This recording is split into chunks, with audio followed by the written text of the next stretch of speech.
Is there something you want to know, Merle? Yeah. There is something I'd like to know. Are you my friend? The smile drops from his face, and he stands up, and he kind of shakes his head, and he says, "What am I doing?" And he looks out the window for like a minute without talking, and he turns back to you and says, "To have friendship, Merle, it requires you to love someone and be invested in your shared happiness. And these things, Merle, friendship and love and happiness, they're all so small.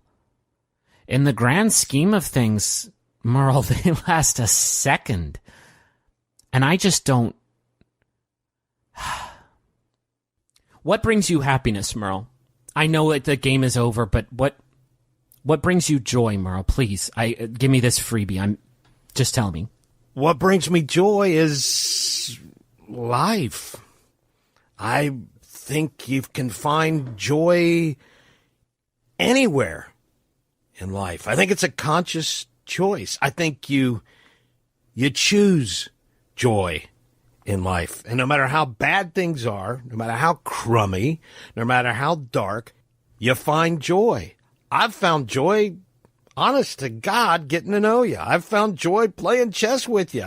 I find joy whatever I do. I don't always do things right, and I don't always do things smart. But whatever I do, I find joy in it. Because at the end of the day, that's all you got. It's looking back on the joy you had and the joy you found and the joy you gave other people. I think his back is turned to you for most of this as he just kind of looks out the window and he says,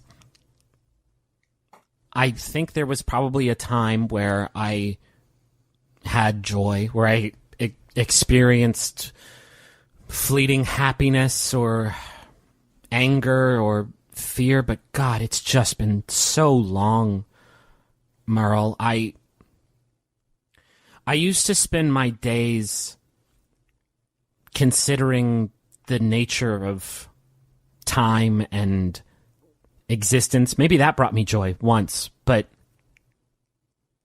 unlike everybody else who ever thought about those questions, who ever pondered the meaning of it all, and you may find this hard to believe, but I solved it, Merle. I saw the fullness of time. I pondered eternity and was the first person and only person to successfully visualize its treacherous arc.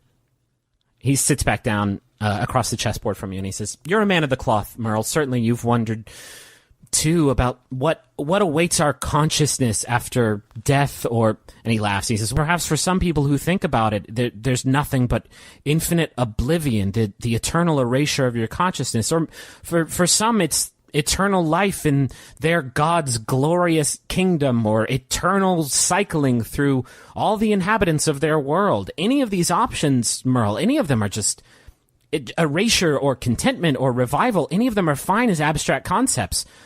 But eternally, Merle, eternally? You can't possibly conceive of the length of eternity, Merle. I have. It's maddening and hopeless, but it's this burden we're all saddled with from the moment of our creation. It's a finish line that, by its definition, will never arrive. It stretches forever and ever. It's too ambivalent to even taunt those trapped behind it. Existence, Merle, life, Merle, is horrible. To exist, to live, is horrible." And he kind of chuckles and realizes he got a little carried away there. "I don't think I want to hang out with you anymore, John. I think I'm going to take off.